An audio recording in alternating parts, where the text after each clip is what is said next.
ஹாய்ங்க. எல்லாரும் எப்படி இருக்கீங்க? எல்லாரும் நல்லா இருப்பீங்க. நானும் ரொம்ப நல்லா இருக்கேன். என்னடா பட்டையோட உட்காந்துருக்கேன்னு பார்க்குறீங்களா? இன்னைக்கு பௌர்ணமிங்க. தை பௌர்ணமி.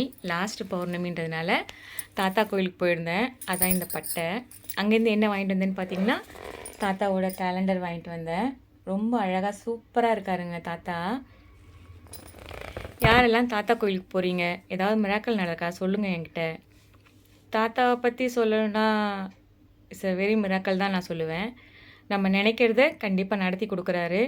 7 வாரம் போனால் 7 தீபம் போட்டு 7 வாரம் 7 வாரம்னா வியாழக்கிழமை போகிறவங்க வியாழக்கிழமை போகலாம்.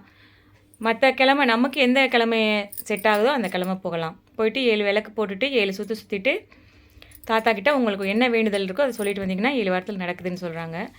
எனக்கு அனுபவம் கேட்டிங்கன்னா கண்டிப்பாக நடக்குதுங்க. என்னோடய அனுபவத்தில் நான் சொல்கிறேன், நடக்குது, நடந்துகிட்ருக்கு, எனக்கு நடந்திருக்கு. அதெல்லாம் சொல்லாமா வேணாமான்னு தெரியல. காலம் நேரம் வரும்போது கண்டிப்பாக உங்ககிட்ட சொல்கிறேன். உங்ககிட்ட சொல்லாமல் வேறு யார்கிட்ட சொல்ல போகிறேன். அப்புறம் எங்கள் வாழ்க்கையில் நடந்த சாய் அனுபவத்தை பற்றி ஃபஸ்ட்டு நான் வீடியோ போட்டிருந்தேங்க.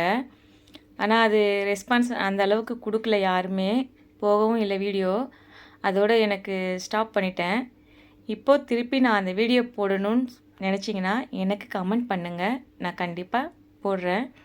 எங்கள் வாழ்க்கையில் நடந்த சாய் மிராக்கல், எங்கள் லைஃப்பில் என்னென்ன பண்ணாரோ நான் அதை உங்களுக்கு ஷேர் பண்ணலான் இருக்கேன்.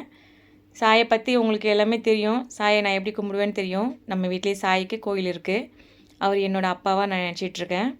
ஸோ அவர் எங்கள் லைஃப்லலாம் என்னெல்லாம் பண்ணாருன்றத என்னோடய வீடியோ பார்க்குற அனைவருக்கும் சொல்லலான் இருக்கிறேன். உங்களுக்கு விருப்பம் இருந்ததுன்னா கமெண்ட் பண்ணுங்கள், நான் சொல்கிறேன். சரிங்களா? நன்றிங்க. பாய்.